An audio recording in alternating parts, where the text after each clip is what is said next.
আরেকটি আমল হলো, যে ব্যক্তি মুহররম মাসের 10 তারিখে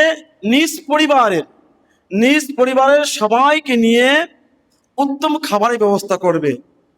যে ব্যক্তি মুহররম মাসের 10 তারিখে নিজ পরিবারের সবাইকে নিয়ে উত্তম খাবারের ব্যবস্থা করবে, আল্লাহ সুবহানাহু ওয়া তাআলার কথা যে আল্লাহ রাসূলের কথা যে আল্লাহ তাআলা তার পরিবারকে পুরো একটি বছর উত্তম খাবারের ব্যবস্থা করে দিবেন বলে সুবহানাল্লাহ।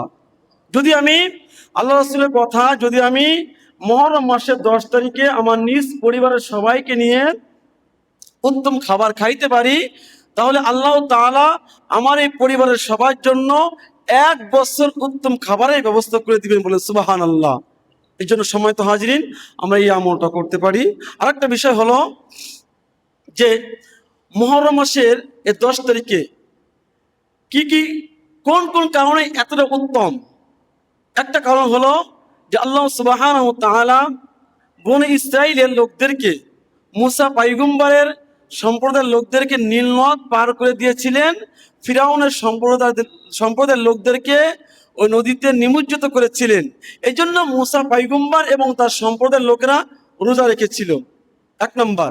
2 নম্বর হলো যে আল্লাহ সুবহানাহু ওয়া তাআলা এই মুহররম মাসের 10 তারিখে আদম আলাইহিসসালাতু ওয়াস সালাম দীর্ঘদিন ধরে আল্লাহর কাছে তওবা করতেছিল।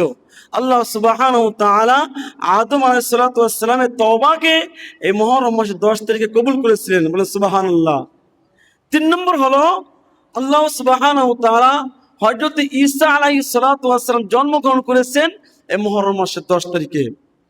এই মুহররম মাসের 10 তারিখে দুনিয়া ধ্বংস হয়ে যাবে। সম্মানিত হাজিরিন, এই জন্য এই মুহররম মাসের 10 তারিখটা অত্যন্ত গুরুত্বপূর্ণ, অত্যন্ত ফজিলতের দিন এবং রাত। আল্লাহ সুবহানাহু ওয়া তাআলা আমাদের সবাইকে এই মুহররম মাসের সমস্ত ফজিলতগুলো আমল করার তৌফিক দান করুন। সম্মানিত হাজিরিন, আরও অনেক বর্ণনা আছে যে লাউহে কলম এগুলো সৃষ্টি করা হয়েছে। আইয়ুব আলাইহিসসালাতু ওয়াস সালাম দীর্ঘদিন ধরে অসুস্থ ছিল। আল্লাহ সুবহানাহু ওয়া তাআলা তিনাকে সুস্থ করেছেন এই মুহররম মাসের 10 তারিখে। এই জন্য আল্লাহ সুবহানাহু ওয়া তাআলা হুসাইন আলাইহিসসালাতু ওয়াস সালামের মৃত্যুকে এমন একটা দিন ধার্য করেছিল যেই দিনটা আল্লাহর কাছে খুব পছন্দনীয়। কিন্তু হুসাইন আলাইহিসসালাতু ওয়াস সালাম কারবালার ময়দানে শাহাদাত বরণ করেছেন। এই জন্য যে আশুরা 10 তারিখ, এই জন্য যে মুহররমের 10 তারিখ এত গুরুত্বপূর্ণ, এটা ঠিক নয়। আজকে যেহেতু মুহররমের 3 তারিখ, আগামী শুক্রবার হলো মুহররম মাসের 10 তারিখ।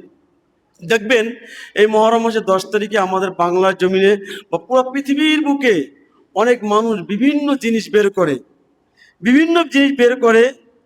আপনার 1 নম্বরে বড় হলো যে মাতম বাজায়, বুক চাপড়ানো, তারপরে শোক মিছিল করে, তাজিয়া বের করে, বুকটাকে চাপড়ায়, বুকে থাবড় দেয়, আবার চাকু দিয়ে পিঠের উপর আঘাত করে। ওরা মনে হচ্ছে যেন হুসাইন আলাইহিসসালাতু ওয়াস সালামের জন্য জীবন দিয়ে দিচ্ছে। এই যে কিছু আবার আপনার শোক মিছিল বের করা হয়, এগুলো সব কিন্তু বানোয়াট, ভুল, এগুলো করা যাবে না। আল্লাহ সুবহানাহু ওয়া তাআলা আমাদের সবাইকে যে কথাগুলো বলা হলো আমল করার তৌফিক দান করুন। ওয়া খায়দাওয়ানা আলহামদুলিল্লাহ।